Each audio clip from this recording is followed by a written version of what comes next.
guys, so ito magluluto tayo ng sinampalukang manok. Ayan, parang sinigang na manok siya. Hindi siya sinigang na baboy, pero sinampalukan.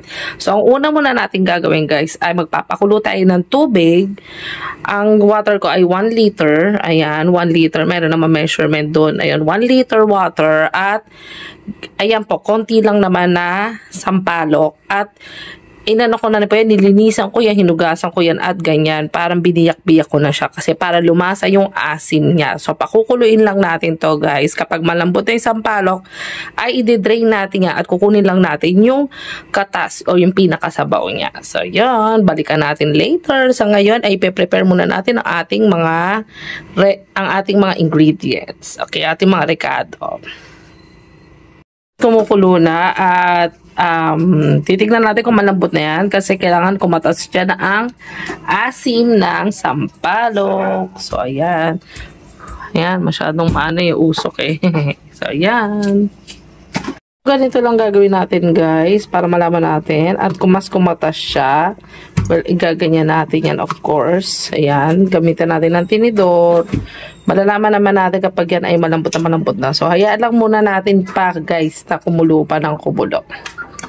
So, ayan. Ito ka na ating sinampalukan ay nagpe-prepare na ako ng kamatis. At of course, yung aking natirang avocado guys. Ayan.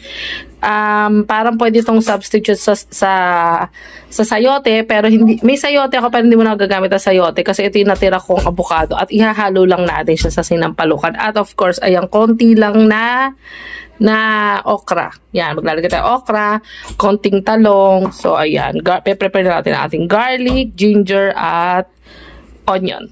Ay, sinala na ni Boss Joey. Ayan, sinala na niya. Dinurog-durog niya muna ngayon, sasalain na po pala. Ayan guys, tama yan. Dinurog-durog niya, piniga-piga. Ang sarap guys, sobra. Ayan, so sasalain yan. Okay, so pagkasala guys, yung sabaw lang ang kailangan natin dyan. Kasi magluluto na tayo ng sinampalukang manok. Yan ang para magiging sampalok mix natin. You know.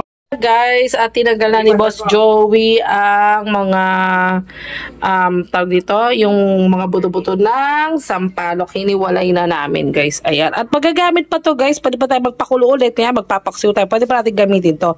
Kunyari magpaksiw kami sa susunod na araw ng paksiw na ano to, yung isda. Hindi, yung meron ka akong binili ng tilapia. So, pwede namin paksiwin yon na may kamatis at suka. So, masarap na masarap yan, guys.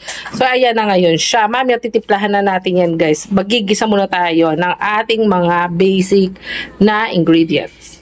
Guys, ang ating mga ingredients, ayan, medyo nangingitim na tuloy aking, tawag dito, avocado. Ayan, may natira kasi ako avocado. So, hilaw yun at sayang naman gagamitin natin.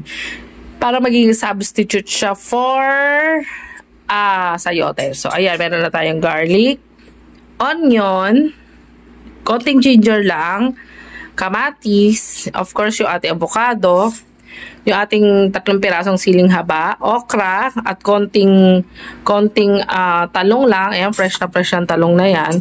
At of course, ang ating kangkong. So, ayan ang ating mga main ingredients sa lulutuin nating sinampalukang manok. Okay, so abangan na, mag-start na tayo. Guys, of course, huwag kalimutan ng ating chicken. So, ayan, natow na natin ang chicken dahil frozen na frozen yan. Whole chicken yan. Chinap na yan ni Boss Joey. At ayan, no, mamula-mula pa guys. So, fresh na fresh from Magnolia. Yan, binili ko sa grocery ng hypermarket dyan lang sa mall. Yan, okay. Ilalagay ang oil. Coconut oil. Ating oil ay ilalagay na natin ang ating garlic, onion at ginger. So, eto na nga guys, at uunahin na natin gisahin ang ating bawang. Then, isusunod natin ang ating sibuyas. At syempre, ang ginger, yung maliit at konting chinap natin na ginger. Ayan, halo-haloin lang muna natin ating garlic hanggang sa yan ay color brown. Ayan guys. After nyan, ay ihuhulog na natin dyan, of course, ang ating onion. Ayan guys. Yan. Luto-lutuin lang natin na mabuti. Ayan guys. Ang lulutuin natin ngayon ay sobrang napaka-nutritious at napakasarap na sinampalukang manok. At ayan, hinulog ko na ang garlic.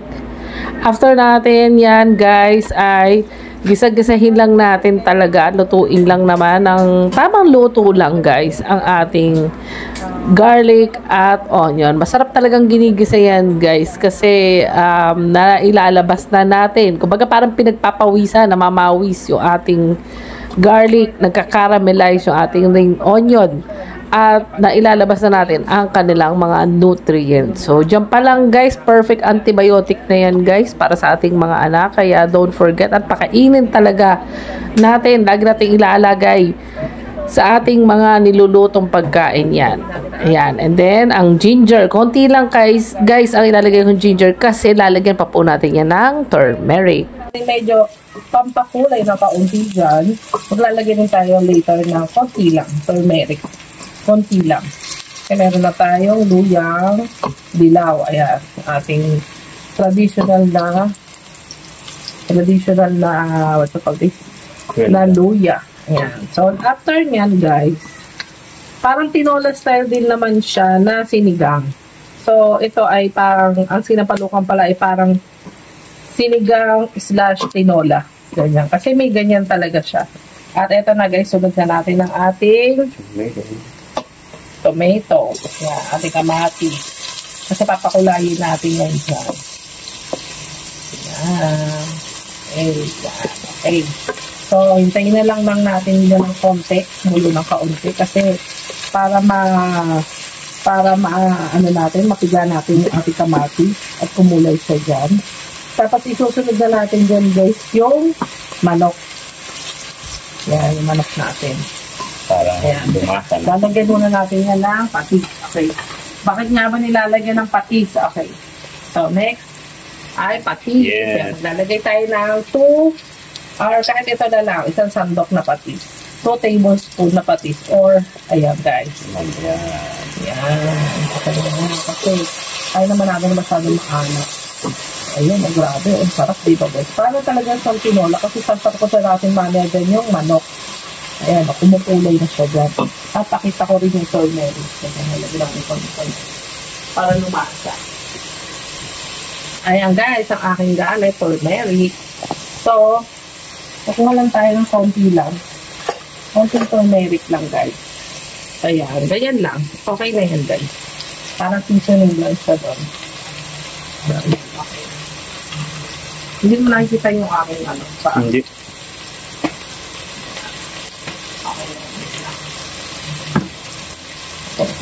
Okay, yan. Hayaan din lang munang maluto yung kamatis. Yung kumulay yung kamatis, guys. Mas maganda kumulay muna siya. Bago natin ilagay ang manok. Okay. Bago natin ilagay si manok.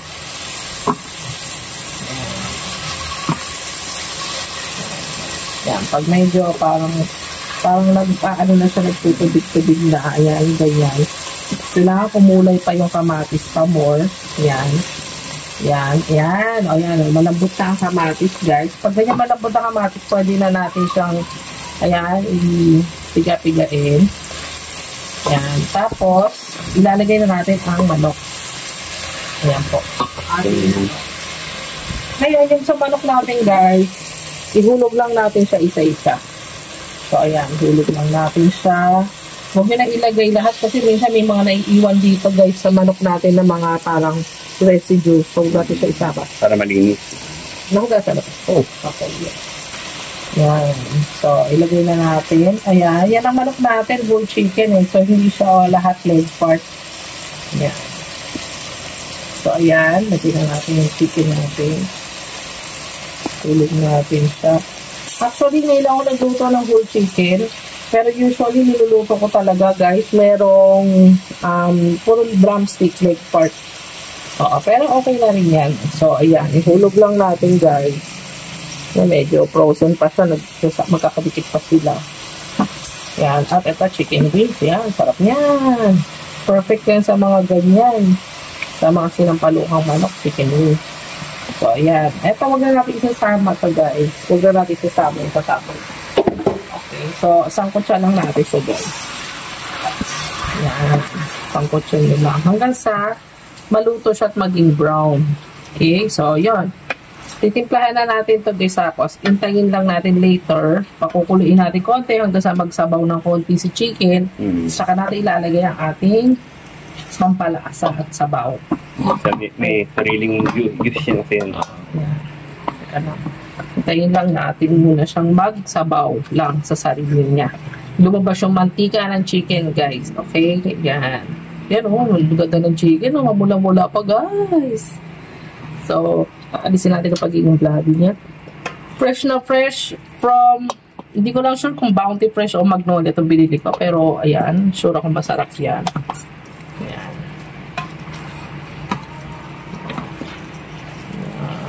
So,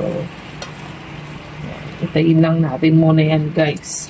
Lagyan natin ng konting.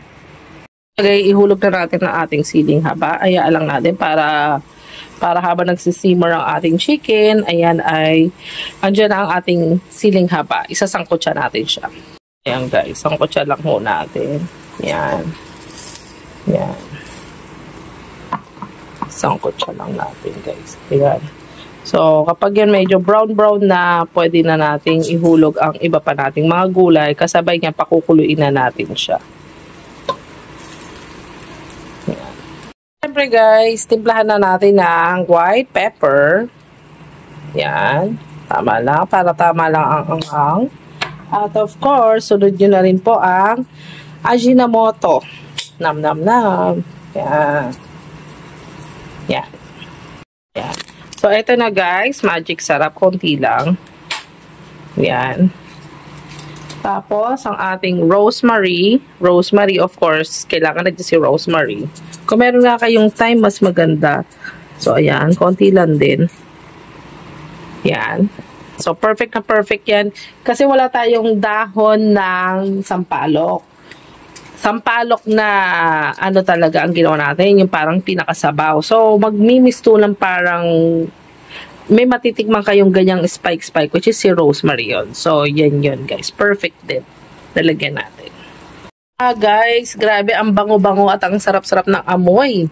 Talagang pang sinampalukan talaga dahil nilagyan ng kamatis itong chicken na to. So, ayan guys. Hayaan lang po muna natin siyang magpakulo dyan kasi parang chicken broth yon ng ating magiging sinampalukang manok. Hayaan nyo lang kumulo lang ng kumulo si chicken para magkaroon tayo ng konting chicken broth. Ayan, magtubig siya.